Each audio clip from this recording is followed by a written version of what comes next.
Hello everybody, Akash Inti here with a quick check-in slash video on yoga basics. Today we'll discuss posture a little bit, its importance, why is it important to even talk about, why is it important to consider. Talk about what is posture, which I'm sure many of you are aware or not. And lastly, we will talk about how does one bring more attention to their posture? How does one, quote unquote, fix their posture? As always, if you guys like this or if you guys enjoy this, like, comment, subscribe, and share. That would be really, really helpful to spread some of these messages to others. And with that, we'll start discussing about why is posture important to consider when practicing yoga. So many of you, for those of you who practice yoga, you're aware that posture is one of the 8 limbs of yoga, and thus is critically important to the actual practice of yoga. Now, for those of you who haven't practiced or studied or done any yoga, you may think of yoga as a practice where people stretch. This is what I'll hear a lot of the times. It's like, oh, yoga, yeah, that's just like the thing where you stretch, right? And while stretching is a component of it, it's not the entire part of it. And it's what we learn through yoga teacher training as well as through practicing quite a bit. Posture is one of the components, as I talked about. It's one of the 8 limbs of yoga itself, and it refers to... So there's multiple types of postures, right? There's the physical body. There is the mental body, or like the mind. There's the spiritual body. There's, I don't know, you could even say the emotional body. There's different parts to us. I think many of us can agree on this. So posture doesn't only necessarily refer to the physical alignments of the body in specific shapes only, though that is a critical piece, and it's something that you can visualize and see from the outside. A lot of the posture practice actually happens when you're aligning actually mental postures or aligning emotional postures. In other words, aligning your energy along in a specific geometric shape in some senses. When we see traditional yoga and Ashtanga practice, for example, one of the things that we notice is that we're able to see the shapes of, or we're able to visualize the shapes of which parts, where is the body going. So you might see an arm, like a triangle pose, for example.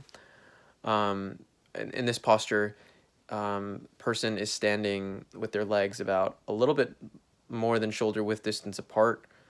One foot is facing directly forward. The other foot is typically at it's either perpendicular at a 45-degree angle, so that the heels either form a perpendicular or an acute angle, a 45-degree angle. And the practitioner reaches out with their, on the inhale, they'll reach out with their arm, extending their fingers as far forward as possible before reaching down. Their opposite arm will come up to the sky, pointed upwards. They'll be gazing upwards. And in this posture itself, and it's called triangle pose because the legs of the person form a triangle along with the arm. It's almost like a pyramid shape. Why am I saying all of this? Why am I walking you guys through a triangle pose? Well, one of the things is that in that practice itself, in that posture itself, you're stretching in all different directions simultaneously to achieve, and you'll feel the stretches within the body itself, but you're doing this even with your mind, of like the idea of like you're pushing yourself in one direction as far as possible, but then you're also taking yourself in the opposite direction as far as possible. So the idea, an idea that like to ground this in reality of like, I don't know, let's say you're going for a gold medal in I don't know, the Olympics, or maybe something a bit more relatable to anybody. You're trying to achieve a specific goal. Maybe you're trying to save a certain amount of money so you can go on vacation or something like this. I don't know. You have a goal that you're achieving towards, and in order to go towards that goal, you're stretching kind of in one direction. In other words, you're really pushing yourself. You're pushing yourself, subjecting yourself to stress in one direction. Simultaneously, in order for that goal to actually manifest and happen, you need to be able to like be completely okay with if this goal doesn't happen, it's no big deal. So in that sense, you're going 100%. You're dedicated exactly on what you want, that cause, that goal, what have you. But simultaneously, you're also of the mindset of, well, if it doesn't happen, it is. And that's where that gold is, and that's where that balance really is finding how can you push far into something to achieve a goal while simultaneously being able to let go of it. Where do you find that balance where you're actually able to be and find that space and that location where it's unimportant what ends up actually happening, yet you still achieve your goal. So again, kind of went into through this discussion. I think we covered all of the different points as to why is it important to discuss what is and when I say it, I'm referring to posture. What is posture? It's the alignment, I'd say, of not only the physical body, but the mental and emotional bodies as well. And lastly, we've talked a little bit about, we went through one posture together, and if you guys are interested, I'll put out more videos on specific postures themselves, walking through what is the alignment like on those.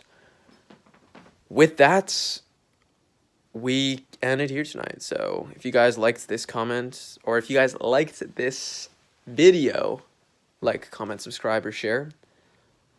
Again, I usually cover anything from yoga to biotech to communication, and then we have the Enlightened Masculinity podcast as well. So that's all I got for you guys tonight. Keep up, thrive, and stay sexy.